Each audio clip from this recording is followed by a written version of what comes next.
ara tenim la sort de tindre entre nosaltres a les dietistes dels cítrics, a les nutricionistes. O sigui, igual d'important és el control de plagues i enfermetats, acertar en el patró, per supost, i en la varietat. Però ara n'hi ha que nutrir-lo adequadament per a poder treure els rendiments que tots volem. I ja tots sabem totes aquestes plagues i enfermetats, el que fa és que se mos encarisquen els costos i a vegades es marxa. Si la climatologia no ens ajuda per treure rendiments alts, el que necessitem és que estiguem ben alimentats. Anem a fer una fusió de les dues xerrades que tindran vostès allà anotades. A veure, vos dic. Anna Quiñones, la seva xerrada era maneig de la nutrició del sòl en la producció i d'Anna Pérez, maneig de la fertilitat del sòl en la producció citrícola actual. O sigui que van a fer un limón i ens van explicar entre les dues el que és la nutrició en cítrics. Primerament, per a que no les coneguen, llegirem un poc què són i a què es dediquen. Començant per Anna Quiñones. Ella és doctora en enginyer agrònom i llicenciada en ciències ambientals per la Universitat Politècnica de València, professora d'investigació en el Centre de Desarrollo Sostenible de l'Agricultura de l'IBIA, de la qual és coordinadora del 2018 i és responsable de l'equip de fertilització del sòl i nutrició vegetal. Ella és investigadora i s'ha centrat els últims temps en la dinàmica de nutrients i l'optimització de la fertirrigació en cítrics i altres frutals, contribuint al desenvolupament dels sistemes integrats de fertilització sostenible i en els últims anys integrant ferramentes d'agricultura de precisió. Anna Pérez és investigadora especialitzada en microbiologia del sòl i valorització de residus orgànics en agricultura. Ella va començar la seva carrera com a investigadora en França, en l'INRA, i ara actualment treballa en el Centre de Desenvolupament de l'Agricultura Sostenible en l'IBIA. Els principals punts de la seva activitat actuals són el desenvolupament de pràctiques agrícoles sostenibles per a millorar la qualitat del sòl, optimització de processos de compostatge i vermicompostatge, avaluació de l'activitat enzimàtica dels sòls i estudi de la capacitat supressiva dels sòls front a malalties fúngiques. En tots vosaltres, Anna Pérez i Anna Quiñones, com vulgueu.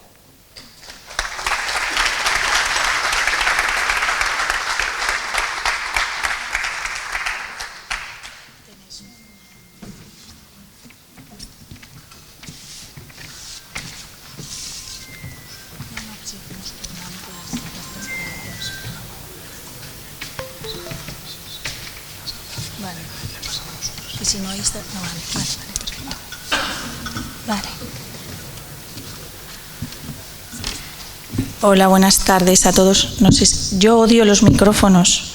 Ayer me pusieron un pinganillo y parecía una estrella de televisión. Y no los domino, ¿eh? Si no me oyen o si no me oís, levantáis la mano y me vuelvo a colocar. Agradeceros, porque este espacio es bastante grande y hay mucha gente a las 4 de la tarde un viernes, lo cual es de agradecer. Y además me han dicho que por ahí hay muchos pueblos en fiestas, así que os agradezco que vayáis a aguantar todo lo que os vamos a contar. Vamos a estar hora y media, vamos a intentar reducir. Yo siempre que digo que voy a intentar reducir, pero los que me habéis oído alguna vez, pues digo eso, pero no lo cumplo nunca. Voy a ver si hoy viernes consigo reducir todo lo que os queremos contar, que es mucho. Hemos dividido la presentación en 3 partes. La primera hablaré yo a nivel general de la normativa que tenemos para la fertilización de los cultivos. para luego dar paso a Ana. Realmente somos corresponsables de un equipo que se llama Fertilidad del Suelo y Nutrición Vegetal. La parte del suelo, ella es más especialista y la parte de la planta soy yo. Podríamos haber hecho 2 charlas diferentes, pero realmente el suelo y la planta están relacionadas. Entonces hemos pensado, si hacemos las dos una charla conjunta en la que nos vamos imbricando cuando toca, yo creo que para todos vosotros estarán las cosas mucho más claras. Ella hablará de dentro de las estrategias de la nutrición de los cítricos, cuál es la importancia del suelo, y al final haremos una serie de ejemplos que podéis vosotros implantar como estrategias agrarias, buenas prácticas agrarias en la fertilización. Si hablo así, ¿me oís? Vale. Esto podríamos estar hablando muchísimo, pero voy a concentrar toda la normativa, tanto a nivel mundial, a nivel europeo y a nivel estatal, en 2 diapositivas. Sabéis que desde la FAO, desde las Naciones Unidas, están desarrollando unos objetivos que son muy ambiciosos, dentro de los cuales la agricultura está tomando una importancia relevante, una gran importancia, y además, que no se había hecho hasta ahora, pues desde hace unos años se está dando mucha importancia al suelo, a la fertilidad del suelo, a la salud del suelo, que seguro que son unos conceptos que habéis ido oyendo por ahí. Esta preocupación que hay por tener unos ecosistemas que tengan una alta biodiversidad, que tengamos unos suelos saludables. A nivel de Europa se establecen unos objetivos de la PAC, de la Política Agraria Común, con las que se establecen una serie de estrategias que conocéis muchos, la estrategia de biodiversidad, la estrategia de protección del suelo, y una de las estrategias, que es la estrategia de la granja a la mesa, que la habréis oído un montón de veces, pues es la que más nos afecta desde un punto de vista de la fertilización o de la fertirrigación, porque luego mi compi, que es el otro tándem que tenemos, porque hablamos de ferti y riego, pues os hablará también porque tenemos que ser sostenibles con los recursos que tenemos, y los recursos en los campos son agua, suelo y los productos fertilizantes que nosotros utilicemos. Dentro de esa estrategia, que también los objetivos son ambiciosos, tenemos el de incrementar la superficie agrícola hasta un 25%, que eso, si me habéis oído, ya llevamos unos años hablando de esto, porque a nivel de la Comunidad Valenciana estamos muy bien, tenemos un porcentaje alrededor del 22-23%, luego ese objetivo lo vamos a cumplir. Y luego tenemos una serie de objetivos que se pueden conseguir o no, pero vamos a intentar establecer estrategias para conseguirlos un poco, que es disminuir las pérdidas de nutrientes del suelo sin reducir la fertilidad, y ahí es donde Ana os va a contar un montón de cosas muy interesantes, que yo creo que en las charlas de hoy en día pues no suele hablar la gente, porque el suelo es muy complejo. Utilizar y disminuir el uso de fertilizantes de síntesis en un 20%, y reducir a 0 la contaminación de los suelos, solamente se centran en nitrógeno y fósforo. Reducir la contaminación de nitrógeno del suelo en forma nítrica, pues es fácil, porque como es lavable, lo que vamos a tener que reducir es esa concentración en algún momento, esa lixiviación de nitrógeno en el suelo, para poder conseguir ese objetivo que para mí es inabordable. No sé a quién. ¿Y qué tenemos nosotros? Pues nosotros tenemos a nivel estatal el Real Decreto 1051/22, que ha desatado un mogollón de protestas, porque nos obligaban a hacer determinadas cosas insalvables. Pero bueno, ha habido una lucha muy fuerte de la mayor parte de los sindicatos agrarios, y que han ayudado mucho a que en agosto de este año se publicó el Real Decreto 840/24, que ha reducido algunas de las obligaciones que teníamos, que luego os pasaré a comentar. ¿Cuál es el objetivo de este Real Decreto? Pues se centra en incrementar la materia orgánica del suelo. Realmente, si conseguimos incrementar la materia orgánica del suelo, vamos a conseguir todos esos otros objetivos, que no sé si lo veis bien, pero es luchar contra el cambio climático reduciendo los gases invernadero, preservando todas las propiedades biológicas del suelo y la biodiversidad, de la cual hablará Ana, y evitar la acumulación de metales pesados, que también se centran en qué productos orgánicos tenemos nosotros que aplicar para que la concentración de metales en el suelo no excedan de unos determinados niveles. Importante, este Real Decreto tiene que utilizarlo, tiene que aplicarlo cualquier actividad agrícola y forestal que aplique nutrientes al suelo, luego todos. A no ser que tengamos ahí un cactus en el que no haya que hacerle nada, tenemos que aplicar este Real Decreto. Tiene cosas el Real Decreto que si la leemos tendríamos que estar más tranquilos, porque realmente dice, se van a establecer unas buenas, vosotros, nosotros no, porque se van a establecer unas buenas prácticas agrarias para aplicar la fertilización, que ya los organismos competentes os darán las buenas prácticas agrarias. Luego vamos a ir utilizando las prácticas agrarias que desde estos organismos públicos os estamos intentando transmitir y establecer.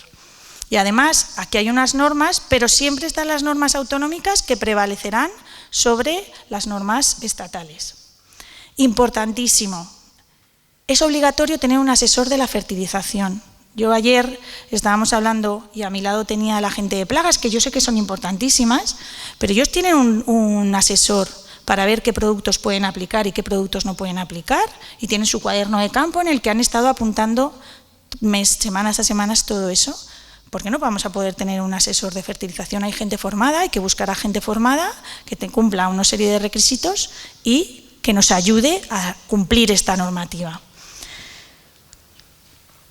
Vale. ¿Cuáles son las cosas más importantes que tenemos que hacer? Pues tenemos que tener un cuaderno de explotación, que no digital porque ya no es obligatorio. En el Real Decreto este 840 que os he dicho ya dice que no es obligatorio, pero nos dicen unas cosas que sí tenemos.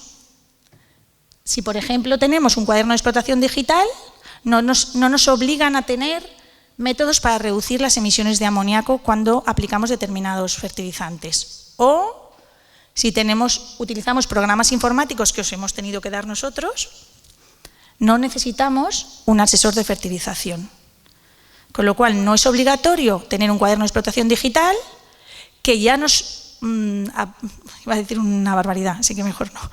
Ya estaremos en condiciones dentro de un tiempo, lo que pasa es que esto ha sido muy rápido, en daros herramientas a vosotros para que seáis capaces de realizar estas aplicaciones de fertilización y riego. Los de riego nos llevan un adelanto de muchísimos años, pero bueno, yo creo que llegaremos en algún momento a hacer una cosa de fertirriego a la vez. ¿Y qué tenemos en ese plan, en ese cuaderno de explotación digital? Tenemos que tener el plan de abonado. Pero el plan de abonado realmente todos lo hacemos. En el plan de abonado la única diferencia es que antes decíamos necesitan 4 kilos, pues vamos a aplicar esto, esto y esto. Pues ahora tenemos que conocer cómo está el suelo, qué nutrientes proceden del agua de riego, que simplemente van a ser nitrógeno y fósforo.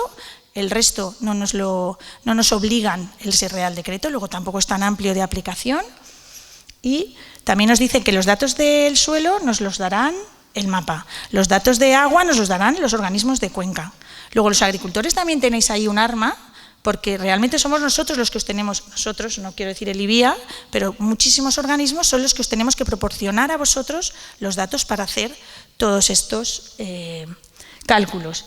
Y además un sistema de cálculo, que por ahora no lo estamos haciendo. Yo he ido incluyendo en la charla, porque antes de, pierdo ya parezco la boleta cebolleta, en verano, antes de haber cambio de gobierno, nos pidieron que hiciéramos o que revisáramos el reglamento de ejecución de este Real Decreto a nivel autonómico. Y eso que hemos ido poniendo en ese reglamento es lo que nosotros os vamos a contar aquí. Luego saldrá publicado y ya sabéis vosotros cómo hay que hacerlo. Y vais a ver que tenemos muy pocas herramientas ahora mismo para aplicarlo, con lo cual solo podemos hacerlo con eso. Vale. Realmente, ¿cuál es el objetivo que tenemos con toda esta reglamentación? Pues que la agricultura contribuya a cumplir los objetivos climáticos y ambientales, para crear un sistema alimentario más saludable y sostenible, siempre impulsando el uso eficiente de los recursos naturales y reduciendo los residuos. Y estas son todas las herramientas que vamos a hablar luego: hacer un manejo sostenible integrando las fuentes del sistema, con códigos de buenas prácticas agrarias, y utilizar con cabeza fertilizantes avanzados. Hacer uso de la agricultura de precisión, con sensores, sistemas de monitoreo, mapas de rendimiento, que nos van a ayudar a hacer nuestro plan de abonado y nuestro plan de fertilización. Y tecnología digital, utilizaremos plataformas y softwares que nos van a dar y nos van a facilitar hacer esas recomendaciones, y también cuando consigamos unir la tecnología de los drones o los robots agrícolas, que estamos avanzando en este sentido mucho, pues podremos aprovechar esos mapas que crean para poder saber cuánto tenemos que aplicar a nuestros cultivos.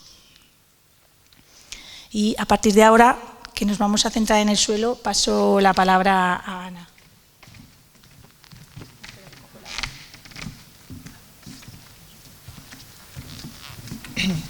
Bueno, buenas tardes. Ahora vamos a hablar un poquito de suelo, que por fin, como ya os ha comentado Ana, se le está dando la importancia que tiene. Yo cuando estudié agrónomos, me acuerdo que me hablaban del suelo simplemente como un soporte inerte para el cultivo. No se le daba mucha importancia. Te centrabas en lo que era cómo fertilizar, cómo dar nutrientes, y el suelo ahí estaba. Bueno, pues el suelo es mucho más que eso. Si tú tienes un suelo de calidad, tu cultivo va a funcionar. Y por fin ya se ha dado cuenta a nivel ya de legislación que, aunque es verdad que este Real Decreto de Nutrición de Suelos Sostenibles parece a veces un castigo, pero va en realidad hacia intentar apoyar al agricultor. En una parte, que a lo mejor tendríamos un debate en el tema, pero me refiero a que por fin se le da la importancia. Ya veo algunas caras que me miran. No, me refiero al tema del suelo, que se le da esa importancia porque si tú tienes un suelo de calidad, tu cultivo funciona. Vosotros seguramente habéis oído alguna vez la expresión de este suelo está fatigado, está cansado. Eso es porque tú, aunque estés haciendo una fertilización adecuada, utilices unos productos fitosanitarios adecuados, hagas tus podas en el momento, pues tus árboles no van bien. No tienes la producción que normalmente esperas, y a lo mejor algunos problemas de tipo alguna enfermedad que nunca has tenido está apareciendo ahí. ¿Y eso por qué es? Porque ese suelo no está en condiciones, no tienes un suelo de calidad.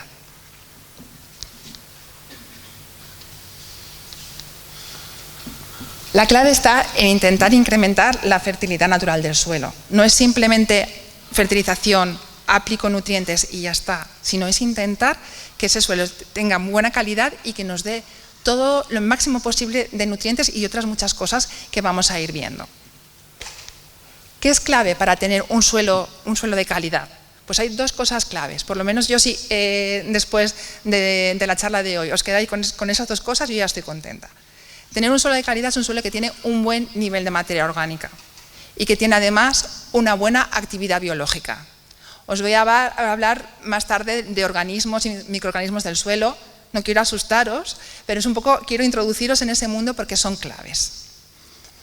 La materia orgánica del suelo en cítricos que se considera adecuada, normalmente los valores que dan perdón, a ver, es este.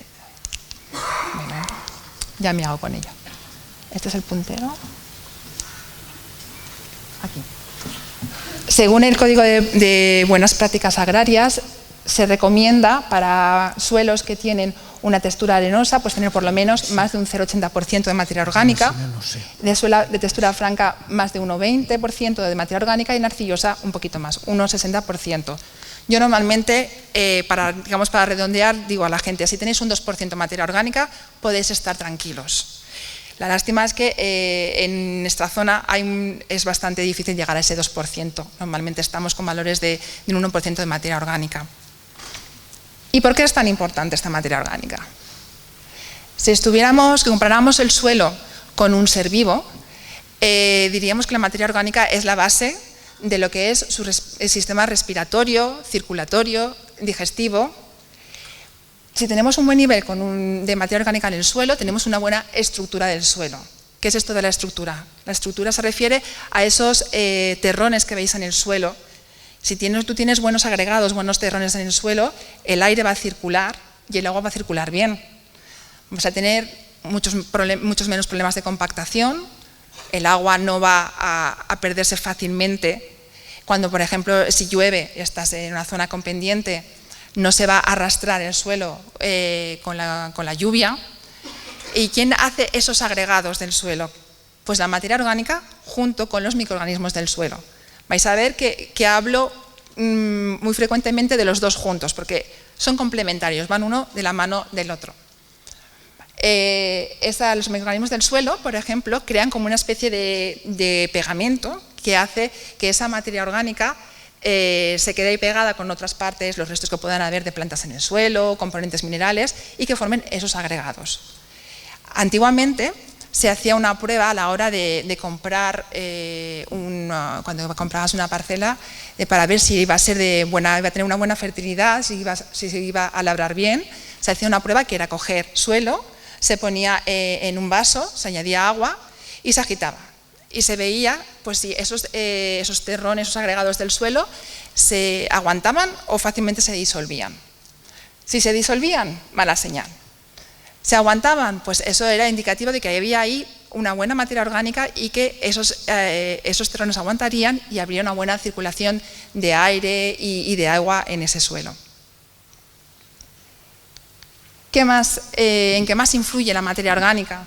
Bueno, la materia orgánica es verdad que aumenta la temperatura del suelo, eso en nuestro caso no nos interesa, todo lo contrario, pero sí que es verdad que la materia orgánica también aumenta la humedad del suelo y esto sí que nos interesa y mucho, por lo que ya os he comentado.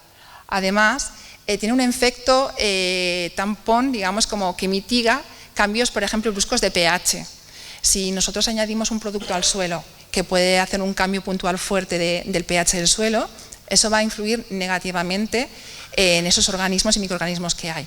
Sin embargo, si tú tienes un buen nivel de materia orgánica, hace como, vamos a frenarlo, lo frena. Ese efecto no es tan negativo. Además, la materia orgánica también está totalmente relacionado con la capacidad de intercambio catónico del suelo. La materia orgánica en realidad tiene en su superficie unas cargas negativas que ellos van a unir elementos esenciales para la planta como calcio, potasio, magnesio, ellos son de carga positiva y entonces la materia orgánica los retiene, pero los retiene de una forma que luego fácilmente pasan a la solución del suelo y la planta puede tomar. ¿Vale? Entonces, si tú tienes un buen nivel de materia orgánica, vas a tener una mayor capacidad de intercambio catónico. En el suelo también tenemos las arcillas, que también son clave para lo que es la capacidad de intercambio catónico, pero comparado con la materia orgánica, tienen mucha menos capacidad. A una misma cantidad de peso de materia orgánica y de arcillas, tenemos que la materia orgánica está reteniendo mucho más de estos elementos que nos interesan. Además, si os dais cuenta, si hay como un doble efecto, si tienes un buen nivel de materia orgánica, tienes una mayor capacidad de intercambio catónico y además, como tú tienes mejor estructura, no estás perdiendo el suelo, no pierdes las arcillas, porque si tú tienes un bajo contenido de materia orgánica, por un lado, tienes menos retención de elementos y por otro lado, cuando llueve las arcillas se van y aún bajas más ese nivel de elementos. Además, la materia orgánica, por supuesto, es la base de los nutrientes que están en forma orgánica, pero que después, gracias a la acción de los microorganismos del suelo, va a pasar a forma mineral, que es como la planta lo puede tomar. Y también muy importante a nivel todo el tema del cambio climático es la capacidad de secuestro de carbono que tiene el suelo. Un suelo que tiene más contenido de materia orgánica va a secuestrar más carbono.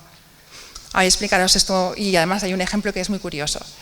Tenemos las plantas, toman el CO2 del aire, ¿vale? Lo incorporan, crean su biomasa y después si nosotros, por ejemplo la poda, si esos restos de poda que cortamos de ahí los añadimos al suelo, con el tiempo se va a convertir en materia orgánica estable y ese carbono va a quedar en el suelo. Si lo quemáramos como se hacía antes, ¿qué pasaría? Pues que ese carbono volvería otra vez a la atmósfera y no solamente no lo retenemos, sino que encima estamos aumentando la cantidad de CO2. Pero si yo tengo un suelo que tiene un buen nivel de materia orgánica, tenemos ahí un montón de carbono ahí guardado. Se dice que los suelos son sumideros de carbono. Si hacemos un pequeño calculito, si consideramos una parcela de 1 hectárea y suponemos que tiene una profundidad de unos, pues la capa cultivable, que son unos 30 centímetros, pues bueno, 1 hectárea equivale a 4.500 toneladas de suelo.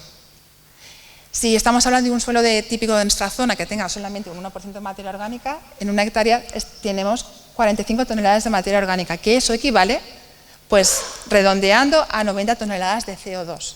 Tú en tu suelo tienes retenidas 90 toneladas de CO2. Y para que os hagáis una idea, eso es equivalente, se va volando, a 50, las emisiones de CO2 de 50 vuelos y de vuelta Madrid y Nueva York. Siempre decimos, hace tiempo decíamos, algún día se va a pagar el realizar prácticas agrícolas que aumenten la materia orgánica como un servicio ambiental. Y en cierto modo ya se está haciendo. Conocéis todos los ecoregímenes. En los ecoregímenes, pues por ejemplo, uno de ellos es lo que es la aportación de los restos de poda al suelo. De esa forma tú estás aumentando el nivel de materia orgánica en el suelo, porque con el tiempo va a producir un humus y va a estar ahí estable.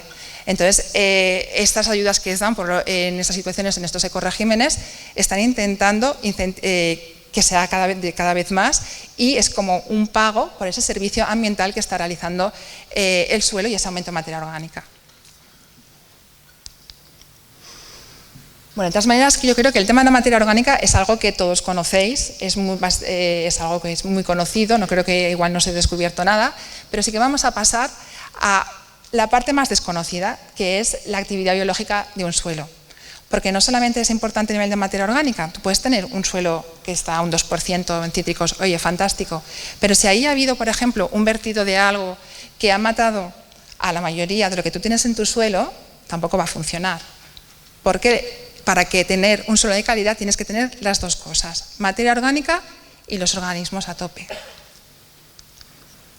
Por fin, y de hecho en el Real Decreto de Nutrición de Suelos Sostenibles, se habla de que los suelos están vivos, que hay que hacer prácticas para conseguir tener un suelo vivo. Yo cuando vi esto me quedé muy sorprendida porque hasta ahora nadie hablaba de ello y por fin se le da la importancia que tienen. Suelo vivo, todos me diréis, pues sí, es aquel que tiene lombrices, yo veo fácilmente ahí insectos, pero no solamente eso, están los que no se ven, que os voy a hablar un poquito de ellos, no mucho, no quiero asustaros ni dormiros, pero son los microorganismos. Cuando hablamos de los organismos que podemos ver, o podemos ver si no con una lupa, sino a simple vista, estamos hablando de lombrices, hormigas, ácaros. ¿Ellos qué hacen? Pues ellos cortan, fragmentan lo que es los restos vegetales, la materia orgánica, y la preparan, por decirlo de alguna manera, para cuando lleguen los microorganismos. Porque los microorganismos no pueden llegar y darle, digamos, un mordisco a un pedazo grande. Entonces, en un principio, hace falta que estén fragmentando todos estos lombrices, hormigas y ácaros. Además, algunos de ellos, como las lombrices, producen en sus heces, tienen hormonas que van a favorecer lo que va a ser también estimular la actividad de los microorganismos. Y también todos estos macrofauna y mesofauna con su movimiento ayudan también a hacer poros en el suelo y ayudan a la aireación. Yo me acuerdo que pues hace un par de años fuimos a una parcela en Gandía que tenía una gran cantidad de lombrices flipante. Se veían unos agujeros y unas lombrices enormes. Pues todo eso ayuda a la aireación de ese suelo, al movimiento de la materia, o sea, a la distribución de la materia orgánica en el suelo, ya que ese suelo esté en buenas condiciones. Pero pasemos, le doy demasiado fuerte, a ver, ahí. Pasemos a los microorganismos. El gran olvidado, no los veo, no están, no los conozco. Estamos hablando de bacterias y hongos, que hay muchísimos. En un gramo de suelo podemos tener más de 1 millón de bacterias. De hongos podemos tener hasta 10.000 fragmentos de hongos, es increíble. Y ya no solamente es la cantidad, sino es la diversidad. Hay una gran cantidad que hace funciones muy distintas y que además se complementan entre sí. ¿Dónde se encuentran estos microorganismos? Pues bueno, se encuentran en los agregados que hemos comentado antes. Algunos están en la superficie del agregado y otros en el interior. Y por supuesto también se encuentran en los fragmentos que quedan, los restos vegetales que quedan en el suelo. Bueno, pues ahora no se deja. Ay, bueno, y mi frase favorita, perdón, que he ido un poco... Un momento. Sí. Es una frase muy descriptiva. En el suelo que cabe en una taza hay tantas bacterias como gente en la tierra y más especies que en todo el Amazonas. Ahí queda todo dicho, no hay mucho más que añadir. Bueno, vale, os estoy mareando con las diapositivas. Bueno, vamos a ver por qué son tan importantes los microorganismos, pero creo que esta imagen lo dice todo. Es un poco lo que es el microbioma, los microorganismos del suelo, es como nuestro microbioma intestinal. Todos ya sabéis que está muy de moda hablar de la microflora que tenemos todos en el intestino y que hay que comer cosas sanas, probióticos. Cuando tomas un antibiótico, pues no, tómate ahora un probiótico para intentar compensar, ¿no? Y es como la primera línea de defensa del organismo. Pues en el suelo es lo mismo. Los microorganismos del suelo son la primera línea de defensa de la planta y todo lo que le hagas al suelo le van a afectar. Por eso, si tú añades materia orgánica, tienes un buen nivel, los estás alimentando, los estás favoreciendo. Son diferentes ecosistemas, pero los mismos principios. Bueno, yo lo conseguiré al final de la clase. Vale, pues no. Si no me la pasas tú, a ver, ya. Vale, ¿qué funciones tienen los microorganismos? Evidentemente está claro, descomponer materia orgánica, pasar los nutrientes de forma orgánica a mineral para que las plantas lo puedan tomar. Facilitan la absorción de nutrientes. Esto hay un ejemplo muy claro que todos conocéis, las micorrizas. Las micorrizas pues lo que hacen es aumentar la superficie radicular de la superficie que las plantas pueden llegar y entonces pueden tomar muchos más nutrientes y a cambio lo que va a ser el árbol le va a dar compuestos carbohidratos, compuestos carbonados. Además también existen en el suelo, que los conoceréis pero que los habréis oído, un tipo bacillus, bacterias que lo que van a hacer es solubilizar, por ejemplo, fosfato cálcico. El fósforo en nuestra zona está siempre, la mayor parte, en forma de fosfato cálcico por las características de nuestro suelo y así la planta no lo puede tomar. Pero sí que existen bacterias que, por ejemplo, producen unas sustancias ácidas que bajan el pH de esa parte y entonces se solubiliza y ese fósforo queda disponible para las plantas. Hay otros, por ejemplo, que actúan pues, un poco como el secuestrene, en cierto modo. Producen sideróforos, que son unas moléculas, suena todo un poco demasiado técnico, pero bueno, es para deciros, es como hacen quelatos orgánicos para coger el hierro y que la planta lo pueda tomar. Si no, no puede tomar el hierro de esa manera. Bueno, ejemplos hay muchísimos y no me voy a entretener. Además, Ana os va a hablar después también de los bioestimulantes microbianos y es relacionado con todo ello. También los microorganismos del suelo tienen funciones de descontaminar el suelo. Existen algunas bacterias que son capaces también de, si tú tienes restos de hidrocarburos o de, por ejemplo, de algún tipo de herbicida, pues las pueden degradar. La tracina está prohibida en la Unión Europea desde hace ya muchos años, pero aún se queda acumulada en algunos suelos. Y existen unas bacterias que son capaces de utilizarla y ya descomponerla en sustancias que ya no son dañinas. Si no os convenzo con todo esto de que son importantes, ya mejor me voy a mi casa. También van a ayudar los microorganismos a las plantas a tolerar el estrés, porque algunos de ellos son capaces de degradar, de reducir, por ejemplo, la producción del etileno. Cuando la planta está ahí en senescencia, son capaces de que se produzca menos etileno y que la planta no se estropee. Igual hay multitud de ejemplos. También juegan en el uso eficiente del agua, porque también pueden regular la apertura de los estomas de la planta. Y además, algunos de ellos tienen la función de reducir lo que llamamos la supresión de enfermedades. Algunas veces tú tienes en tu campo un patógeno y tienes las condiciones adecuadas para que se manifieste y que produzca daños, pero no se producen en el nivel que cabría de esperar. A lo mejor tienes Phytophthora en tu campo, tienes tus cítricos sensibles, tienes la temperatura, humedad, y sin embargo los daños son pocos, son mucho menos de lo que podría ser. ¿Eso por qué es debido? Pues están los microorganismos buenos del suelo que van a entrar en competencia con Phytophthora y no van a dejar que se instale. Por ejemplo, una competencia por espacio o por nutrientes. Hay numerosos mecanismos. Las plantas tienen también, un poco como nosotros, un sistema de mecanismos de defensa que se ponen en marcha gracias a la acción de ciertos microorganismos. Entonces nosotros, por ejemplo, cuando nos vacunan, ¿qué hacen? Nos meten un anticuerpo, nos meten un organismo que nos va a poner en marcha la producción de los anticuerpos y entonces estamos preparados para cuando venga el malo, el verdaderamente que hace daño. pues los microorganismos del suelo pueden hacer lo mismo. Los buenos microorganismos van a poner en marcha los mecanismos de defensa de la planta y ya está preparada para cuando venga el patógeno. ¿Y cómo podemos tener más microorganismos en nuestro suelo? Pues hay dos formas de hacerlo. Muchas de las funciones que os he comentado os sonarán si hay algunos, si utilizáis productos bioestimulantes de tipo microbiano, habréis visto en las etiquetas que ponen organismos solubilizadores de hierro, de fósforo o de potasio. Es que esos microorganismos del suelo también se pueden multiplicar y es lo que llamamos bioestimulantes microbianos que se aportan de forma externa.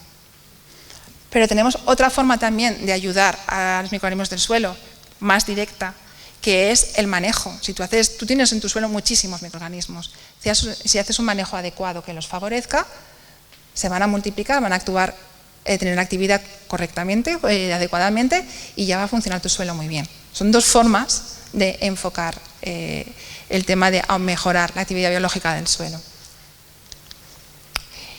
Y bueno, lo que os decía, yo quería por lo menos que os quedarais con que hace falta las dos cosas, buena materia orgánica y buena actividad biológica.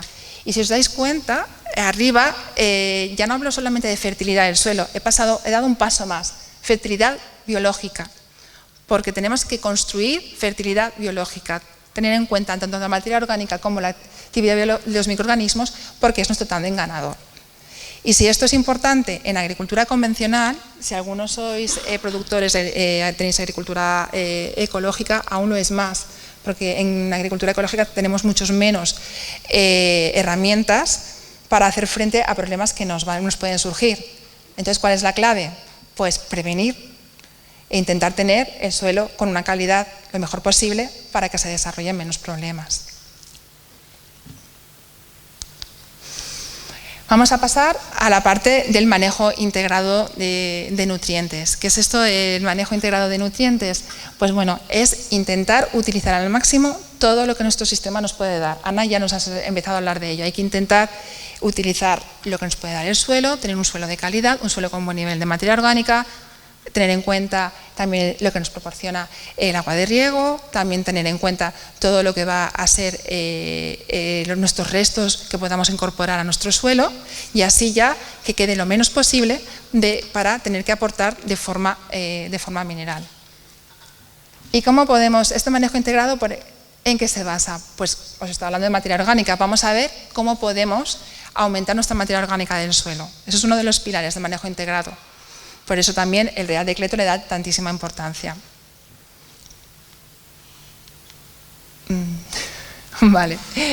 Imaginaros, ya no solamente es que vamos a aumentar nuestro nivel de materia orgánica, imaginaros que tenemos un suelo fantástico, 2% de materia orgánica, pero esa materia orgánica no es estable, no se queda ahí y ya está, sino anualmente hay una parte que se pierde y que hay que por lo menos hacer prácticas que la mantengan, que contrarresten esa pérdida, para poder mantenernos en ese 2% que queremos.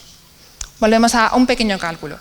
Tenemos una hectárea que equivale a 4.500 toneladas de suelo y tenemos esto en materia orgánica estabilizada, el humus, son 90 toneladas.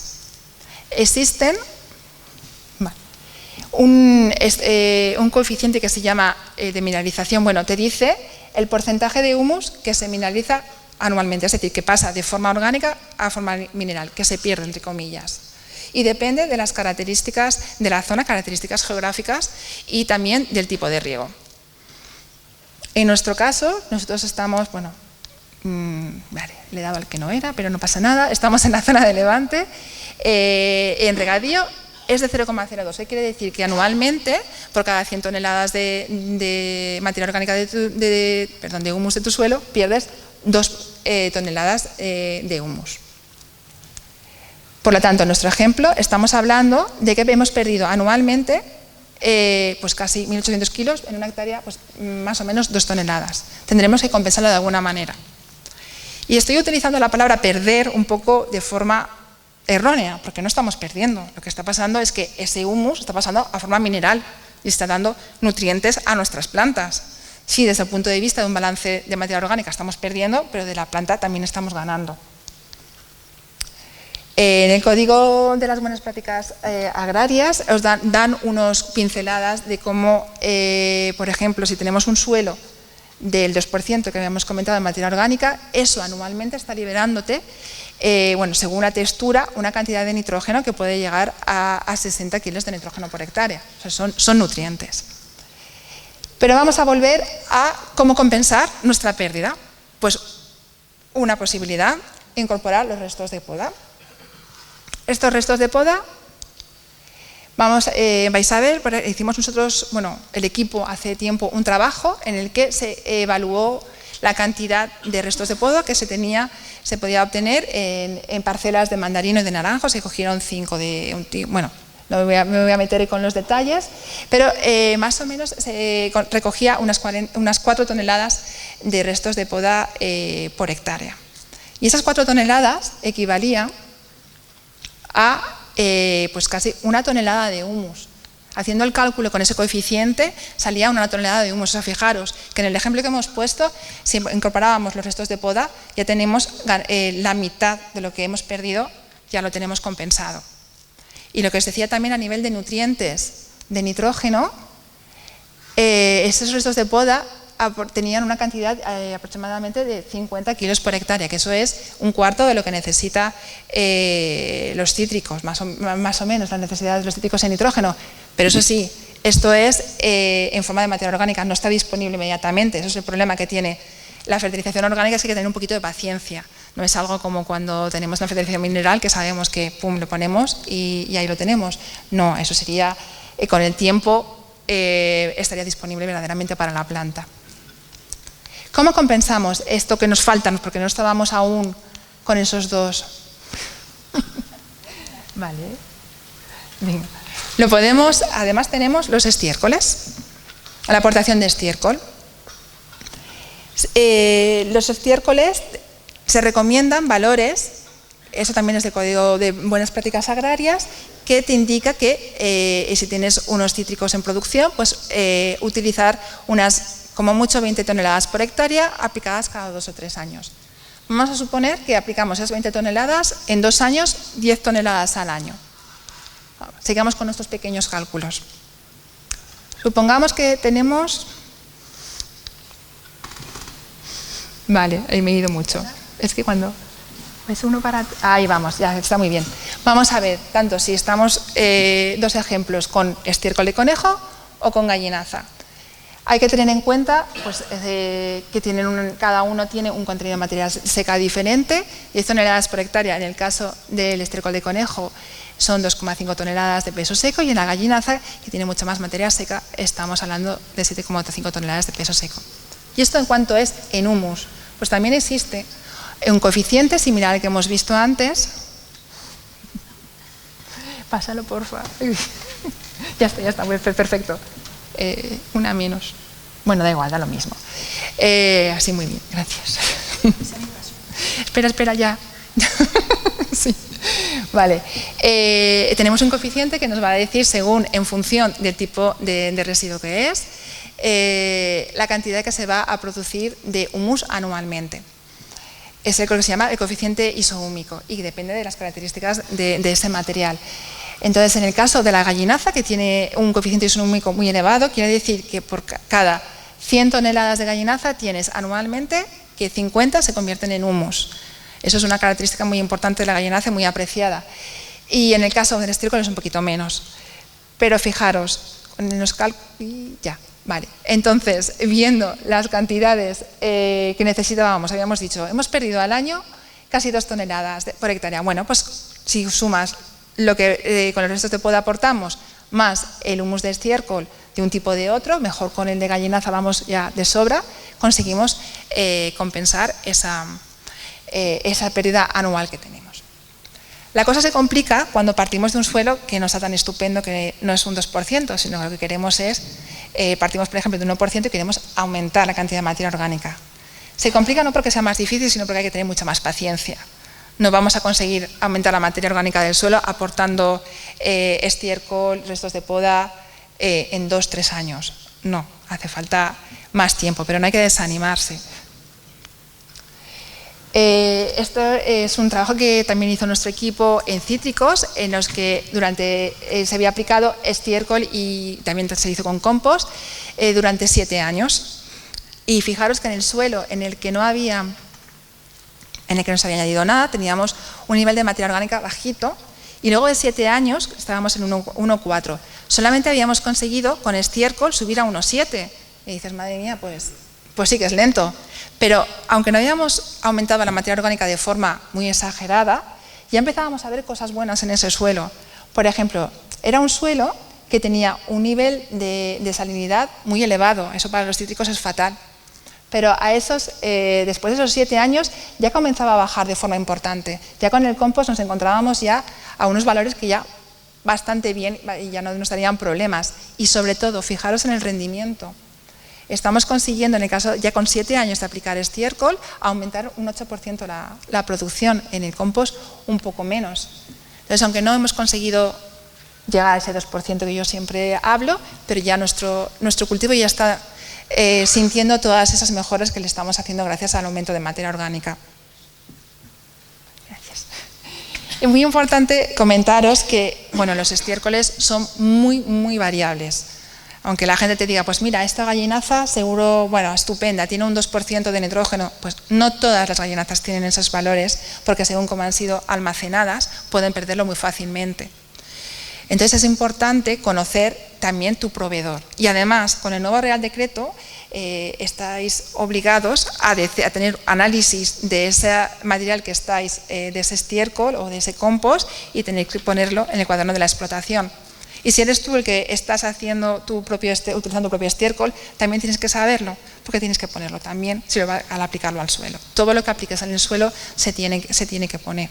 Entonces hace falta hacer análisis. Normalmente lo que piden es, a nivel de estiércol, sobre todo es contenido de materia orgánica, nitrógeno, fósforo, potasio, metales pesados no, eso es para el tema de los compost, y a nivel de los compost también características sanitarias que cumplan que no tengan ni salmonela en una cantidad de 25 gramos se analiza que no haya salmonela, y que además de Escherichia coli también hay unos niveles bajos. Espera, un poco antes. Gracias. En la variabilidad, muy rápido, esto es datos de un estudio que se hizo comparando lo que eran estiércoles obtenidos en Cataluña y en la Comunidad Valenciana. La segunda columna de cada uno, la que está en cursiva, es de la Comunidad Valenciana. Y fijaros la gran variación que hay. A lo mejor hablas de un estiércol tipo cherry y tienes de oveja, y entonces tienes que hay muchísima más agua en los que se midieron en Cataluña. ¿Eso por qué? Pues probablemente su forma de manejo del estiércol, de cómo lo almacenan y tal, favorece que haya que se lave más, que se moje más, que a lo mejor no está en zona cubierta, y entonces eso lleva que tengas, por un lado, menos materia seca, y además, si era un estiércol que tenía mucha salinidad, lo estás lavando. Eso sí, es distinto el nivel de salinidad también. Esto era un poco por enseñaros los grandes cambios, las grandes variaciones que pueden haber, aunque tú digas, esto es gallinaza. Pues cuidado, hay que ver cómo es esa gallinaza. Vale. Y pues también liberan estos estiércoles, hay que tener en cuenta lo que aportan al suelo, para cómo liberan sus nutrientes, para tenerlo en cuenta lo que va a ser luego en tu plan de abonado. Existen unas tablas que ya tienen muchos años y que además, si os dais cuenta, hablan de estiércol, pero hablan pues simplemente de conejo. Hemos hablado de mucha variabilidad, conejo. Hay muchas posibilidades de gallinaza, hay muchas posibilidades, pero por lo menos estas tablas nos dan una pequeña pista de cuánto porcentaje de nitrógeno hay, de materia seca, y además cuánto sería disponible en el primero y el segundo años. Pero claro, como nosotros opinamos que estas tablas no son suficientes para poder guiaros a hacer una buena recomendación, un buen diseño de vuestro abonado. No todos los estiércoles van a ser iguales. Entonces, nosotros estamos trabajando actualmente en estudios para ver, con gran cantidad de estiércoles, para ver la velocidad en la que se libera ese nitrógeno, lo que llamamos estudios de mineralización de nitrógeno. Entonces lo que hacemos es coger suelos de diferentes texturas, porque la textura del suelo influye en la velocidad de mineralización, los mezclamos con los estiércoles y los mantenemos a unas temperaturas de humedad y temperatura, o sea, unas condiciones de humedad y temperatura estables, y vamos midiendo con el tiempo la cantidad de ese nitrógeno inorgánico que se libera. ¿Esto que nos permite? Pues hacer unas curvas que se llaman de mineralización y poder decir, bueno, pues este tipo de estiércol va a tener su pico de liberación de nitrógeno más, a lo mejor más pronto o más tarde, y eso permite después saber en qué momento es más adecuado poder aplicar este tipo de material. Entonces, estamos verdaderamente haciendo un esfuerzo para tener cuanto más información posible en este tema, porque pensamos que es fundamental. Bueno, evidentemente los estiércoles tienen sobre todo riesgos sanitarios. ¿Qué alternativa tenemos? Los compost. Imagino, todo el mundo conocéis los compost, pero quiero yo siempre en esto... Yo siempre quiero recordar lo que es verdaderamente un compostaje. Un compostaje no es dejar simplemente tus residuos ahí un tiempo, una pila, dices, no, tengo mi montón, vale, pero ¿haces algo con ella? No, pues con eso no es suficiente. Os explico por qué. Aquí también los protagonistas son los microorganismos. Los microorganismos son los que hacen ese compostaje. Ellos necesitan oxígeno para poder hacer bien su trabajo, si no, nos hacen sustancias tóxicas, no hacen un compost de calidad. E incluso puede ser mucho peor que un fertilizante mineral. Entonces, ¿qué es necesario? Hacer volteos. Es un proceso controlado en el que tú haces volteos periódicamente y la humedad la estás controlando. Además, es muy importante también tener en cuenta que se utilizan residuos iniciales, que en realidad no son residuos, no me gusta llamar residuos, son recursos. Hay que ver todo este material que en realidad si se trabaja bien con ellos, al final nos van a dar un producto que es muy bueno para nosotros. Entonces, en un compostaje lo que se hace inicialmente es mezclar estos recursos que tienen de características muy variables, pero que entre ellos se complementan. Yo siempre digo, para compostar, mezclar. Y muy importante, pues eso, es un proceso que si no se hace bien nos va a dar problemas. El material final no va a ser adecuado. Podemos tener, por ejemplo, que si tu compost no es bastante estable, aunque dará mucha materia orgánica fácilmente utilizable por lo que son los microorganismos del suelo, entonces tú le añades a tu suelo, los organismos del suelo dicen, hombre, comida fresquita, me pongo aquí a comer como un loco, se multiplican a tope y entonces se toman los nutrientes de tu compost y los de tu suelo. Y justamente el efecto es totalmente nefasto, ¿no? El contrario de lo que tú querías. Bueno, aquí en el Real Decreto se indican en los compost lo que son los metales pesados que pueden, los límites que hay. Importante, con la nueva modificación han habido justamente en esto cambios a nivel del cromo y del arsénico, y también, bueno, el Real Decreto también de nutrición de suelos sostenibles nos indica los suelos que también para poder aplicar todo este material orgánico, los límites que tiene, que también han sido modificados añadiendo al cromo. Esto se aplica a los compost, o materia orgánica, pero no estiércol. El estiércol sale fuera de todo esto. Y bueno, otro pilar fundamental del manejo integrado es el uso de cubiertas vegetales, lo que también pueden ser abonos verdes. No sé si, la verdad es que no me acuerdo si en el programa había alguien que hablaba, sí, César habló, pero desde un punto de vista más del tema de insectos. Yo me paso al suelo, es el tema en el que nos ocupa. En las cubiertas vegetales se utilizan lo que van a ser especies de rápido crecimiento para proteger ese suelo, también si se cortan las aplicas para nutrir ese suelo. Además, a partir de las raíces se van a excretar sustancias que van a favorecer a esos microorganismos del suelo. Otra vez, mis microorganismos. Las cubiertas vegetales suelen ser composición de diferentes especies, crucíferas, mezcladas con leguminosas y con gramíneas. Las leguminosas nos van a fijar el nitrógeno, que es atmosférico. Las crucíferas tienen una característica muy interesante, y es que tienen unas raíces muy profundas, lo que se llaman raíces pivotantes, y que actúan como cultivos ascensor, que decimos. ¿Por qué? Porque ellas llegan hasta zonas profundas del suelo que no llegan las raíces, a lo mejor, de tus árboles. Ellas cogen de ahí los nutrientes, con esos nutrientes crean su materia orgánica, su biomasa, y cuando tú los cortas y los añades al suelo, los tienes ya en las capas superficiales, porque eso decimos es un poco como un cultivo ascensor. Y además luego también tenemos las gramíneas que nos van a cubrir el suelo, nos van a ayudar a esa protección del suelo. Y también muy interesante el uso, por ejemplo, de especies de tipo brásica, porque tienen capacidades también para fumigar, fumigantes del suelo. Frente a nematodos, por ejemplo, las brásicas tienen unas sustancias que cuando, los glucosinolatos, que cuando se degradan, son desinfectantes frente, por ejemplo, a nematodos. La verdad es que a nivel de materia orgánica es cierto que su aporte es como más lento, ¿no? A nivel para aumentar la cantidad de materia orgánica, en general suele ser más lento a lo mejor que añadir unos restos de poda, porque tiene unos coeficientes isomúmicos mucho más bajos, pero tiene una estimulación absoluta de la actividad biológica del suelo.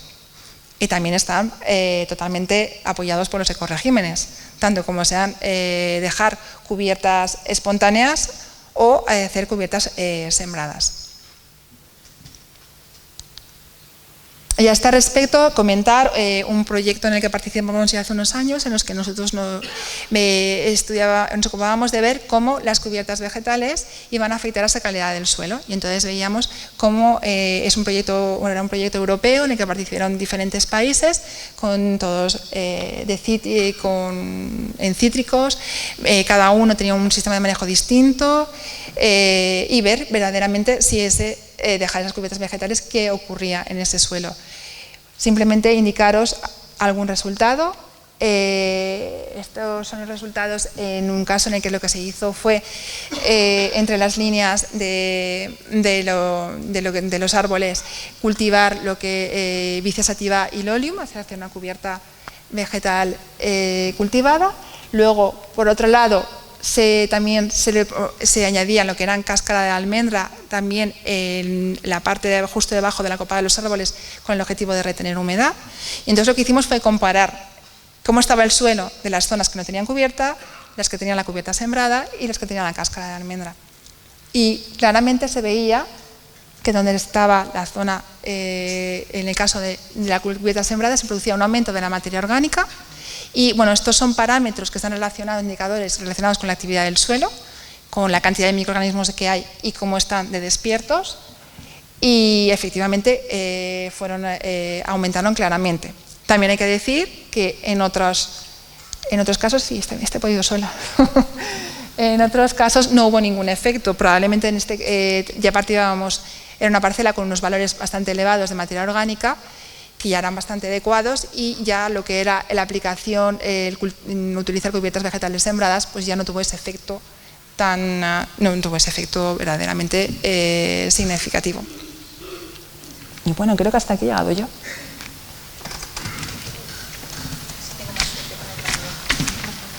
Ya queda poquito. He visto por ahí algunos dormidos. No está tan bien, ¿eh? Que desde aquí se ve todo, es como cuando éramos jóvenes y en la universidad nos veían copiar desde... Parece que no se ve, pero desde aquí se ve todo. Vale, vamos a ver si soy capaz de hacerlo rápido. En esta parte nos vamos a centrar en cómo ya tenemos manejado nuestro suelo como toca, que a mí la verdad es que incorporar a la parte de fertilización la parte de Ana me encanta, porque eso es un tema que desconocía y me parece esencial. La parte de cubiertas vegetales, las que ha explicado después, que tenemos que avanzar muchísimo en ver esas cubiertas vegetales desde un punto de vista de polinizadores, de insectos beneficiosos y de materia orgánica, pues tenemos que trabajar todos conjuntamente para ver hacia dónde llegamos.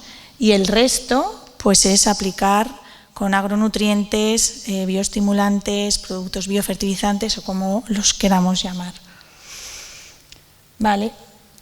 Y esto los que me habéis oído varias veces que lo esencial para establecer un plan de fertilización es cumplir 4 cosas bien, que es saber cuánto tenemos que aplicar, cómo tenemos que aplicar, dónde y cuándo. Pues vamos a explicar un poquito rápido y cómo utilizando determinados productos podemos mejorar o la cantidad que aplicamos o cuándo lo aplicamos. Lo primero y más importante es que tenemos que aplicar. Esto lo voy a pasar muy rápido porque os lo sabéis todo. Lo único que me he querido plasmar en esta presentación es que es la documentación que tenéis vosotros para calcular las dosis de abonado. Estamos avanzando mucho en eso y entonces poco a poco vamos a ir incorporando a notas técnicas. Con el equipo de Luis pues, y de Juan Gabriel vamos a intentar hacer una nota técnica para explicar un poco paso a paso cómo tenemos que hacer esa recomendación de abonado. Y en el Real Decreto nos dicen que tenemos que calcular las dosis de forma obligatoria de nitrógeno, de potasio, y de fósforo y recomendable de potasio. Ahora os voy a ir poniendo el reglamento que vais a utilizar vosotros cuando salga. Lo hemos hecho con la información de la que disponemos ahora mismo. En el cuaderno de explotación hay que poner los cálculos de un año. Y ya sabéis todos cuáles son las necesidades que tenemos los cultivos que nos obligan desde el Real Decreto. Pues saber cómo está la planta para corregir si está alto, reducir, si está bajo, aumentar. ¿Qué unidades fertilizantes nos suministra el suelo? Principalmente nitrógeno, que nos ha comentado Ana ya esta parte, que yo también voy a deciros unas cuantas tablas. Las unidades fertilizantes que nos aportan los productos orgánicos, las unidades fertilizantes que vienen del suelo. Pues actualmente tenemos muy pocas fuentes para conocer esas dosis. Tenemos un documento que se publicó en 2012, creo, que nosotros escribimos la parte de cítricos y ahí tenéis las dosis y cuándo hay que ir aplicándolas para los cítricos. Y luego tenemos la Orden 10 de 2018, que la verdad es que para todas estas cosas nos han salvado mucho, porque ahí ya se decía que una parcela de cítricos en plena producción se podían aplicar de 180 a 220 kilos por hectárea en riego localizado. Y además nosotros establecimos o fuimos corrigiendo esas tablas de fertilización en las que había que aplicar 240, 80, 140 y 185 y 1 kilo de hierro, pues las hemos ido, ya que gracias a esa modernización de las aplicaciones con los sistemas de riego localizado y luego con prácticas que seguramente algunas de ellas habrá Luis, hemos incrementado la eficiencia con la que nosotros aplicamos, por lo tanto somos capaces de, si a la planta le va a llegar más cantidad de lo que aplicamos, pues podemos reducir esas dosis a aplicar, que son las que tenéis abajo.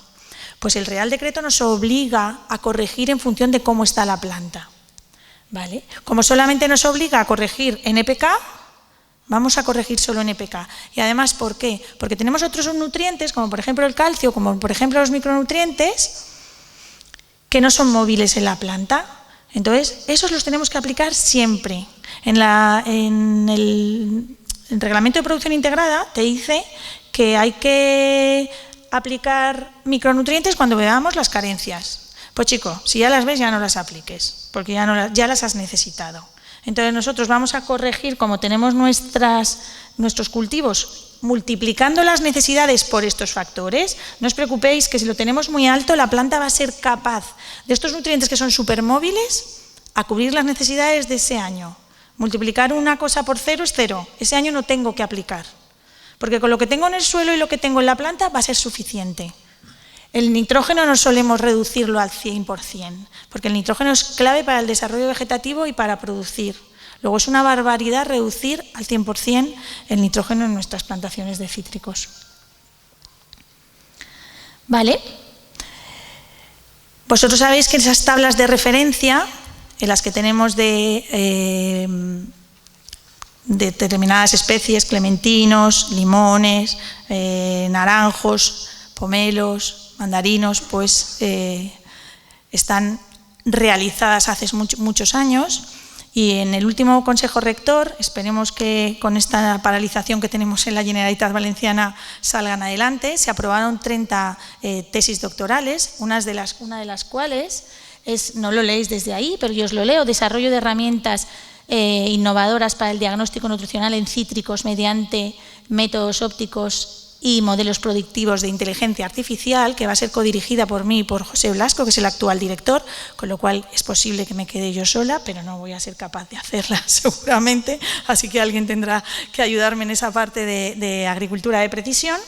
Vamos a ser capaces, o es lo que queremos conseguir, porque realmente es un objetivo muy amplio, de poderos daros tablas de referencia, normas DRIS, que es muy importante, porque no son tablas de referencia de un solo elemento, sino qué relación tiene que existir entre esos elementos, porque puedes estar muy bien en nitrógeno, pero la relación que tiene ese nitrógeno con el fósforo también es muy importante. Pues vamos a establecer unos índices que se llaman DRIS, que es de relación entre nutrientes, en 5 etapas, 5 momentos del cultivo. ¿Por qué es importante esto? Porque realmente nosotros tenemos tablas de referencia establecidas en noviembre para hacer una predicción de cómo vamos a, o una programación de cómo vamos a abonar. Pero hay veces que en febrero ha pasado algo y a lo mejor tenemos que modificar nuestro plan de abonado. ¿Cómo podemos saber qué ha pasado? Pues si tenemos tablas de referencia, a lo mejor en el cuajado del fruto, vamos a poder modificar ese plan de abonado y poder reducir o incrementar las dosis de fertilizantes que vayamos a aplicar. Y además, en colaboración con el Centro de Agroingeniería, vamos a intentar hacer herramientas no destructivas. Utilizar herramientas no destructivas para el diagnóstico nutricional. Intentaremos ir con un aparatito. Ellos también tienen un robot, pero se va a intentar desarrollar una aplicación con un aparatito, igual que medimos una imagen, y nos dirán, estimarán la concentración de nutrientes en esas hojas. Hace unos meses se defendió una tesis doctoral codirigida por los dos junto con José Miguel de Paz, y ya hemos hecho una primera tentativa a través de imagen en la que podemos estimar la concentración de NPK. Los micros salen un poquito peor, pero bueno, utilizando herramientas de agricultura, de inteligencia artificial, con un equipo de la Universidad de Valencia, pues estamos incrementando esa capacidad que tenemos de estimar los nutrientes. Y además una cosa buena es que hemos sido capaces de, comparando y correlacionando la concentración que tienes de nutrientes con los espectros que medimos, de que la aplicación detecte si lo que estamos midiendo es una hoja joven o una hoja vieja. Y eso para vosotros es muy importante, porque las tablas de referencia están hechas con concentraciones medidas en una determinada brotación. Y siempre, nosotros cuando tenemos agricultores que nos traen a lo mejor alguna muestra para analizar porque tienen un problema, y hojas de primavera, si la mitad no son hojas de primavera. Con esa aplicación seremos capaces de medir y decir, esta estimación no la voy a utilizar, porque es una hoja vieja que me va a dar un dato erróneo para obtener ese diagnóstico de nuestras plantaciones. Luego tenemos un futuro ahí muy prometedor, que va a ser duro, pero yo creo que dentro de unos años vamos a conseguir tener ese sistema DRIS que va a ser, espero, la envidia de los demás citricultores. Vale, ya tenemos cómo tenemos que corregir la planta, cómo vamos a corregir las unidades del suelo. No me voy a detener mucho porque ya lo ha explicado Ana. Tenemos la tabla donde nos dice el nitrógeno disponible que tenemos al año. Además, también en ese Real Decreto tenemos tablas en las que te dicen cómo tienes que reducir las aplicaciones de fósforo y potasio en función de cómo está el suelo y en función de cómo está la planta. Todas estas tablas las vais a tener que utilizar para reducir vuestras dosis que vais a aplicar. Además, los productos orgánicos que nosotros mineralizamos, como os ha contado Ana, también nos va a decir en función de ese tipo de producto orgánico el nitrógeno disponible que tenemos cada año, y eso es otro reto que tenemos con esos ensayos que están dando una cantidad de trabajo muy importante, porque entender que son productos heterogéneos, no podemos analizar un estiércol, pues están analizando cientos de muestras. Y vamos a ver si esta tabla pues la actualizamos y no venimos en 2024 presentando datos de 2018, 2010 y datos más actuales. Y luego las del agua de riego igual. El Ministerio de Transición Ecológica y Riesgo Demográfico, Reto Demográfico, tienen que establecer un sistema informático para que podamos acceder a los datos para este cálculo, pero simplemente tenemos unas ecuaciones muy sencillitas en las que calcular la cantidad de nitrógeno y de fósforo, que es el único que te obliga a restar el Real Decreto. Por eso yo también estas cosas las digo, porque no nos tenemos que asustar, que realmente no hay tantas cosas. Y son cosas que vosotros hacéis en el día a día para hacer una buena práctica de abonado. Vale, ya sabemos la dosis, cuánto tenemos unas tablas de dosis, tenemos que corregirlas y ya sabemos cómo, qué cantidad vamos a aplicar, cómo la vamos a aplicar. Bueno, pues tenemos un montón de productos que están aprobados en el reglamento de la Unión Europea, que ya deja de ser, no me sale la palabra, el de 2003, y luego tenemos el decreto del 2017, que ese sí que modifica el de 2013, pero nos dicen, me he pasado de,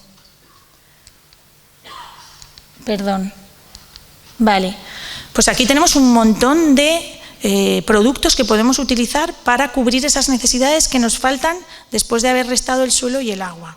Aquí aparecen por primera vez la palabra bioestimulantes, que están también incluidos en otros abonos especiales que ya estaban en 2013. Parte de estos abonos especiales ya estaban en el Real Decreto 506 de 2013. Y además, en este decreto, como producto fertilizante, que es nuevo en 2022, aparecen los estiércoles sólidos, el purín y los residuos obtenidos de valorización, o la valorización de residuos, esos recursos que ha hablado Ana en su exposición. Lo primero, fertilizantes que reducen la lixiviación de nitratos. Siempre cuando vamos a hablar de estas cosas, habla de bioestimulantes, pero sí que tenemos otras herramientas que también son muy buenas. Lo primero, como ya ha dicho Ana, aportar materia orgánica. Cuanto mejor tengamos nuestro suelo, menos vamos a tener que añadir. Y además esto es una cosa que cuesta su tiempo, pero una vez lo consigues, ya es un ciclo. Y es un círculo, tú vas añadiendo materia orgánica, se va mineralizando, la planta absorbe esos nutrientes disponibles, volvemos a aplicar materia orgánica y así hay que manejar las parcelas. Luego tenemos los inhibidores de la nitrificación. También es importante porque el Real Decreto 1051 y el 840 de ahora lo que te dice es que te van a dar incentivos para, si utilizas medidas que reduzcan tanto la volatilización del amoníaco como la lixiviación del nitrato. Y tenéis herramientas que las conocéis todos, pero yo os voy a explicar un poco cómo funcionan esas herramientas. Vale. ¿Qué pasa con el nitrógeno en el suelo? Pues el nitrógeno en forma orgánica, gracias a esos microorganismos que tenemos en el suelo, que podemos añadirlos, pero que tenemos en el suelo, que son los nitrosomas y los nitrobacter, pasa el nitrógeno orgánico a formas minerales, primero amonio y luego a nitrato. El problema del amonio es que sí que se queda en esas posiciones de intercambio de las que ha hablado Ana, pero el nitrato, como es una carga negativa, no es capaz de agarrarse y se lixivia, y tenemos un problema muy importante de contaminación por exceso de nitratos. ¿Qué pasa? Que tenemos unos productos, hace 1000 años se utilizaba el DCD, que es un producto bactericida que lo que hacía era matar los microorganismos del suelo, aquí, estos, los nitrosomas, y con lo cual teníamos una alta concentración de amonio en el suelo, el que no se lava. Luego, después de muchos estudios, nosotros hemos estado décadas evaluando lo que se llama ahora ENTEC, que se llama DMPP, y entonces estos productos no son bactericidas, sino bacteriostáticos, lo que está haciendo es ralentizar el funcionamiento de esas bacterias, y entonces lo que tenemos en el suelo es una mayor concentración durante más tiempo de amonio y menos de nitrato, que además a los árboles ese equilibrio amonio-nitrato también les va muy bien. Tenemos otros fertilizantes que ahora se están desarrollando en algunas casas comerciales, que son los abonos de liberación lenta, que lo que son fertilizantes encapsulados. Esos recubrimientos lo que hacen es que tienen una porosidad, permiten la entrada de agua. Al entrar agua se disuelven los nutrientes y los van liberando lentamente hasta que el recubrimiento se queda vacío. Pues os voy a contar algunos ejemplos para que veáis cómo utilizando estos productos podemos reducir los fertilizantes minerales que nosotros aplicamos. Nosotros hace unos años, naranjos navelinos de 10 años, aplicamos diferentes formas de nitrógeno. Sulfato amónico al que habíamos añadido ese inhibidor de la nitrificación, nitrato amónico, nitrato potásico y nitrato cálcico. Como no tenemos miedo a nada, al final del ensayo arrancamos las plantas enteras. ¿Veis aquí el dibujito? Eso es que la mitad son 5.000 kilos de suelo en cada depósito. eliminamos la mitad y sacamos todos los órganos que había, porque utilizamos una técnica que no voy a explicar para ser capaces de contabilizar de lo que nosotros habíamos aplicado, no de lo que había en el suelo, no, de lo que nosotros habíamos aplicado, en qué sitios se había quedado, si se había quedado en el suelo en forma mineral o orgánica o absorbido en las distintas partes de la planta. ¿Vale? Nosotros sumamos todo lo que hemos recogido y recuperamos en la planta alrededor de un 50% en la planta completa, con sistema radicular incluido. Si aplicamos fuentes nitrogenadas en forma de nítricas, siempre esa eficiencia es algo mayor. ¿Pero qué pasaba si aplicábamos el inhibidor de la nitrificación? Pues fijaos, que de alrededor de 50 llegábamos a 70.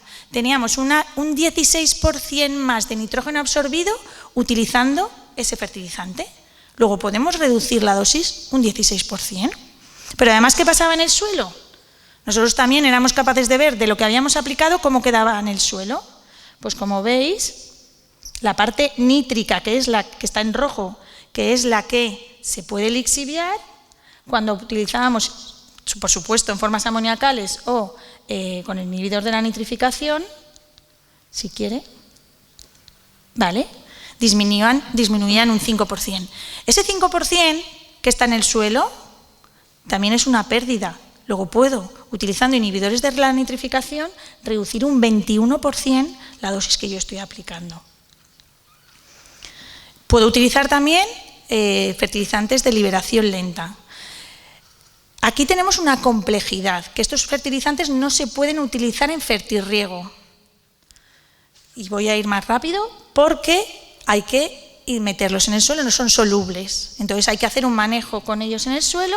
Nosotros utilizamos, todos estos ensayos los hacemos en colaboración con casas comerciales o con productores de fertilizantes, que tenéis aquí el logo de quiénes son, por si me olvido de decirlo en algún momento. Nosotros aplicamos un cloruro potásico, un control, y, bueno, un potasio en forma de cloruro y 2 fertilizantes de liberación lenta, en los que habíamos reducido al 70 y al 50% las dosis de nitrógeno. Como veis, tenemos diferencias en el contenido de nitrógeno, pero que no fueron muy significativas, pero la producción, cuando habíamos reducido el 70% de esa dosis, teníamos sin ser significativas, una producción, reduciendo el 70% de la dosis, similar a cuando habíamos aplicado ese 100%. Teníamos también diferencias en el peso, en el número de frutos. Por lo tanto, nosotros utilizando un fertilizante que vamos a disminuir su pérdida, y además solo lo hemos hecho aplicado una vez, tenemos producciones similares. Este estudio lo que se hizo es que estos recubrimientos mantienen esa funcionalidad en temperaturas que fueron desde 5 grados hasta 35 grados. Y luego tenemos lo que denominamos bioestimulantes, que si puedo lo leo aquí rápido, que ya lo sabéis todos, que no son propiamente dicho un aporte de fertilizante. Tenemos extractos de algas, ácidos húmicos y fúlbicos, microorganismos beneficiosos. No todos los bioestimulantes son microorganismos, eso también quiero que os quede después cuando salgáis de aquí. La materia orgánica realmente es un estimulante, por eso los ácidos húmicos y fúlbicos son importantes como bioestimulantes, porque estimulan todos esos microorganismos que hay en el suelo. Y luego tenemos extractos microbianos, carbón vegetal y concentrados enzimáticos, que son unos bioestimulantes que están saliendo ahora al mercado. No me voy a centrar en 2 de las acciones que tienen el uso de bioestimulantes, como biocontrol o como bioprotector, pero sí en la parte que nos compete a la parte de fertilización, que son como fitoestimulantes o como biofertilizante. Esos mecanismos que ahora lo voy a explicar en una diapositiva en la que está todo lo que puede hacer un bioestimulante o los distintos bioestimulantes, lo que hacen es, en sinergia con una fertilización racional, aumentan la eficiencia de uso, con lo cual puedo disminuir el aporte de esos fertilizantes. Y además, como tenemos un vigor, las plantas están en mejores condiciones, puedo reducir incluso la aplicación de productos fitosanitarios. Pues nosotros tenemos un suelo, tenemos un cultivo y aplicamos esos nutrientes, esos bioestimulantes. Lo primero que hacen, como por ejemplo algunas bacterias, algunos ácidos húmicos y fúlbicos, las algas, es que incrementan la fracción orgánica del suelo. Como ha dicho Ana, lo que vamos a tener es una estructura mejor. Esa estructura mejor lo que va a hacer es que el suelo en una estructura mejor se desarrolla radicular, su sistema radicular se desarrolla mejor. Luego, ya si tenemos un mayor sistema radicular, vamos a tener una mayor absorción de nutrientes. Además, si nosotros aportamos microorganismos, lo que vamos a hacer es incrementar las comunidades microbianas del suelo.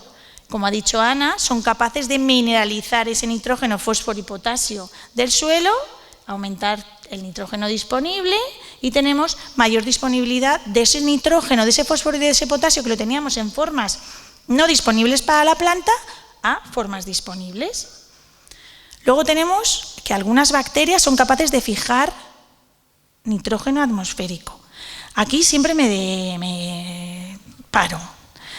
Bacterias actualmente que se ha cuantificado que sean capaces de fijar cantidades que a los cítricos que se enteren, no hay. Lo que sí que hay es que si tú manejas todo, pues te puede ayudar. No voy a decir en los estudios científicos que hay, sí lo digo, en los estudios científicos que hay, más o menos se pueden fijar alrededor de 300 gramos por hectárea. Algunos tipos de o cepas de bacterias fijadoras de nitrógeno. Lo que sí que pasa es que hay bacterias que son capaces de mineralizar ese nitrógeno orgánico. Por lo tanto, aportado, sí que podemos incrementar el nitrógeno disponible y aumentar la disponibilidad de nitrógeno en el suelo. También esas bacterias no fijan nitrógeno, pero sí que estimulan determinadas enzimas que son claves en la absorción de nitrógeno por la planta. Por lo tanto, no fijaremos nitrógeno atmosférico, pero es que tenemos mucho en el suelo y ese podemos incrementar la absorción por la planta. Además, muchos de los microorganismos y los ácidos húmicos y fúlbicos lo que son capaces es de producir ácidos orgánicos que liberan protones, que acidifican la rizosfera, que en nuestras condiciones es muy importante porque podemos absorber algunos nutrientes que por nuestro pH no se pueden absorber y además, ya lo ha dicho Ana, producen una serie de agentes quelantes que lo que hace es que ese hierro que nosotros no podemos, la planta como está no lo puede absorber, lo transforman, lo quelatan y de esa forma la planta sí que puede absorberlos. Por lo tanto, esa producción de ácidos de protones solubilizan parte del fósforo y el potasio que está en forma mineral, que la planta es como si le das una bola así de grande que es imposible de asimilarla, son capaces de solubilizar ese fósforo y potasio y los micronutrientes que están en forma mineral. Y además, algas, bacterias son capaces de producir fitohormonas, como auxinas, citoquininas, giberelinas, que lo que hacen es promover el desarrollo radicular. Todo esto, y sobre todo, como ya ha dicho Ana, las micorrizas arbusculares, todo esto lo que nos va a llevar es que vamos a tener una mayor eficiencia de absorción de nutrientes. Si la planta absorbe más, echándole lo mismo, puedo reducir para conseguir que absorba las mismas cantidades. Eso es la parte clave del uso de estos bioestimulantes, reducir lo que estábamos aplicando. Pues os voy a decir rápidamente algunos de los ensayos. He de decir que hay muchísimos productos comerciales que no somos capaces de evaluarlos todos, es imposible, que el manejo es diferente en función de dónde estés y que estamos haciendo un gran esfuerzo en evaluar la mayor parte para poderos dar herramientas para que podáis manejarlos. Con la estación experimental de Carcaixent hemos probado en naranja la Nilate diferentes tratamientos, un control sin agronutrientes, aminoácidos, ácidos húmicos y fúlbicos, micronutrientes y algas de 2 especies. Lo que vimos es que las algas y el aporte de micronutrientes, por eso es muy importante. A veces los micronutrientes los dejamos de lado y es que muchas veces una fertilización o una aplicación de micronutrientes nos va a favorecer la absorción de otros nutrientes esenciales, con lo cual no podemos olvidarlos nunca. Teníamos un mayor incremento de la absorción de nitrógeno, de potasio, no hay diferencias en calcio, magnesio, azufre y sodio, y en la producción lo que vimos es que no hay diferencias, pero estaban todas dentro del calibre comercial y había lo hemos repetido un segundo año, pero estos son los resultados del primero, como la aplicación de ácidos húmicos, que también es como si hubiéramos aplicado una materia orgánica al suelo, habríamos obtenido posiblemente este mismo resultado, una mayor producción. También cuando utilizamos algas. Como hemos dicho, las algas son, de todos los bioestimulantes, los que mayores cargas hormonales tienen, de aquellas hormonas que la planta propiamente, la planta es capaz de sintetizar. Pues la planta, esas hormonas que nosotros aplicamos estimulan el desarrollo de la planta y en este caso aumentó la producción. También hemos hecho ensayos utilizando bacterias de la cepa Bacillus subtilis y luego hicimos un tratamiento mezcla de Bacillus subtilis con una levadura para ver si había ese consorcio, porque nosotros estamos intentando, hemos cambiado un poquito nosotros queríamos entender realmente cada grupo funcional que hacía, pero a nivel de mercado os venden mezclas. Pues en este momento dijimos, vamos a ver si una mezcla de una levadura con una bacteria obtenemos un mejor resultado. Pues lo que vimos es que la biomasa de las plantas, cuando aplicabas esas bacterias al suelo, con una fertilización normal, lo que sí que las plantas estaban sometidas a un estrés hídrico, la biomasa total de las plantas era mayor. De los órganos jóvenes cuando aplicábamos una cepa y del sistema radicular cuando aplicábamos otra. Y lo mismo, utilizamos esa técnica de marcado isotópico del nitrógeno para saber exactamente lo que habíamos aplicado, cuando había las diferentes fracciones, y observamos que del nitrógeno recuperado que había en la planta pasamos del 50% al 70% cuando utilizamos esas bacterias. En condiciones muy controladas fue este. Ese incremento de la eficiencia de un 50 a un 70 lo que nos permite reducir las dosis de abonado ese 20%. Además, en colaboración con Timacagro, empezamos el año pasado un ensayo. Está aquí Marcos, el técnico que nos prestó la parcela, que la verdad es que se hizo, como veis, un diseño experimental brutal, probando 3 productos bioestimulantes, que eran mezclas de hongos micorrízicos y bacterias rizosféricas, reduciendo, que esto es lo importante, la dosis de nitrógeno, no, las dosis NPK al 70% y al 50%. Al final del ciclo hicimos la producción, hay diferencias en kilos por árbol, pero vimos que había una diferencia en la superficie, por lo tanto calculamos cuánta producción tenía en función de su tamaño. Pues como podéis ver, reduciendo un 30 y un 50% de la dosis empleando estos microorganismos, no teníamos diferencias significativas en la producción frente al control. Y además también analizamos, porque ahora lo que estamos haciendo es que en los ensayos que estamos haciendo no solamente vemos la planta, sino queremos saber qué pasa en el suelo. Pues aplicando, esto sabe más Ana que yo, el Provital 1, pues vimos que en ambos casos, tanto reduciendo el 70% como el 50%, la actividad del suelo era mayor. Luego vamos a tener un suelo más vivo que nos va a ayudar a nutrir las plantas correctamente.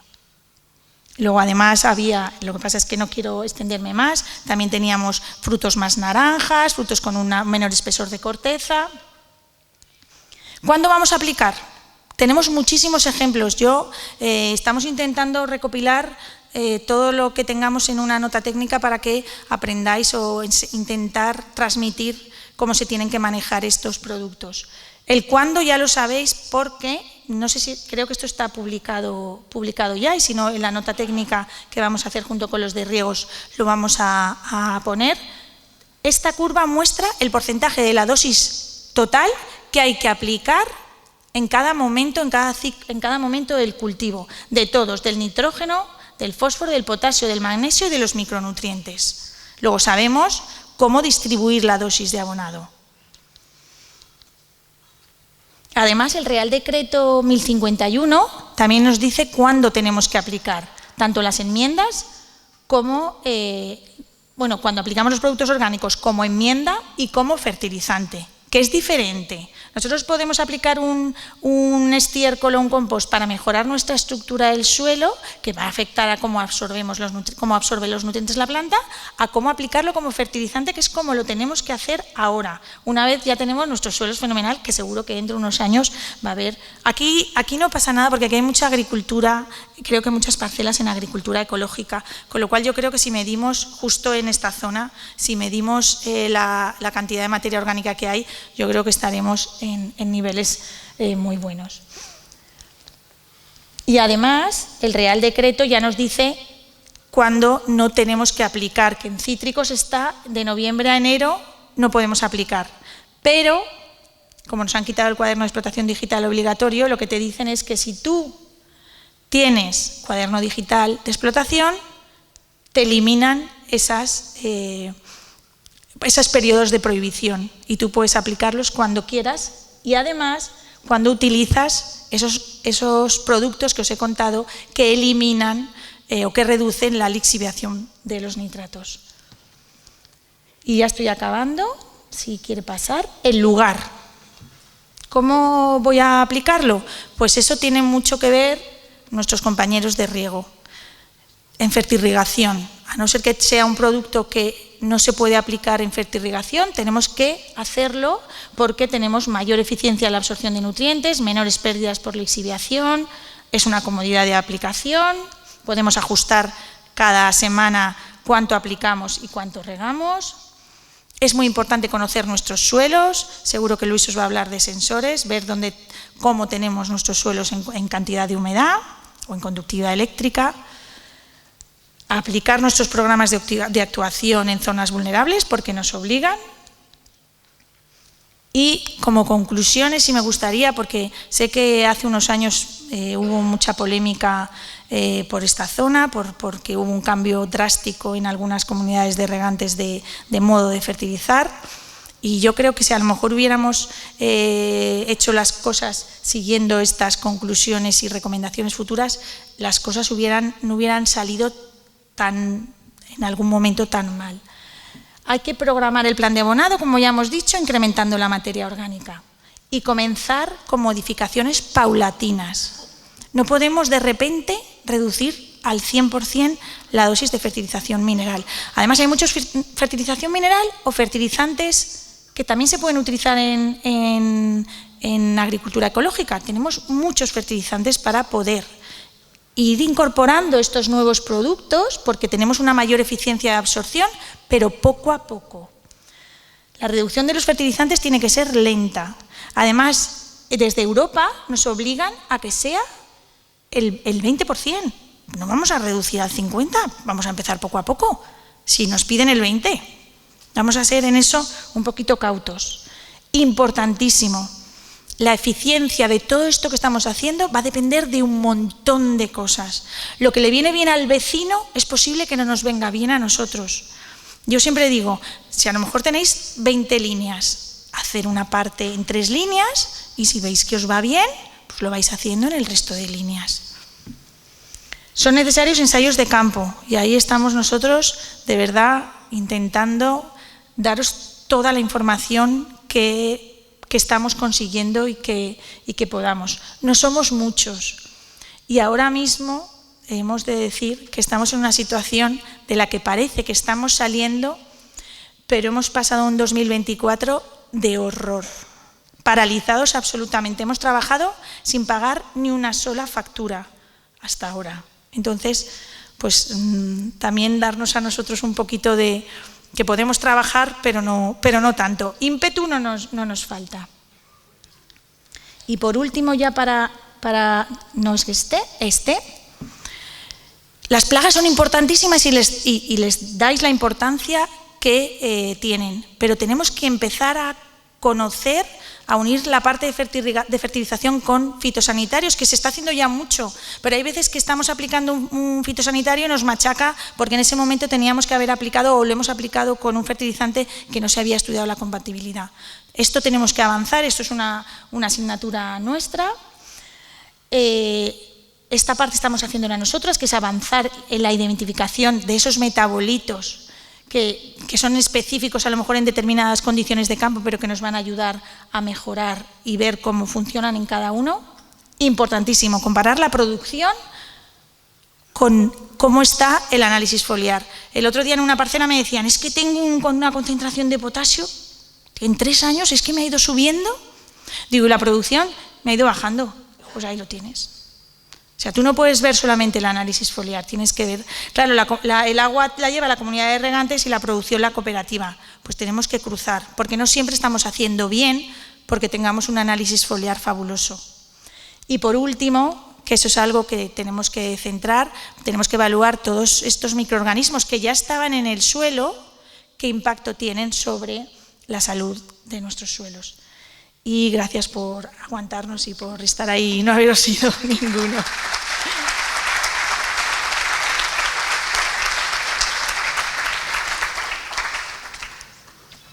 Es un poco tarde. Nosotros aquí... No sé si tenéis alguna pregunta. Nosotros, para que no estemos con Luis todos, tenéis ahí nuestros correos electrónicos. Si tenéis cualquier duda, cualquier consulta, no os presentéis en el IBIA, eso sí que no. Pero nos llamáis y concertamos una cita. Lo digo porque muchas veces hay gente, no, es que hay un técnico que te pregunta, en general no podemos de repente parar e ir a atenderos, pero sí nos podéis mandar cualquier consulta que os atenderemos con mucho gusto. Lo hacemos así, Paco, porque es tarde.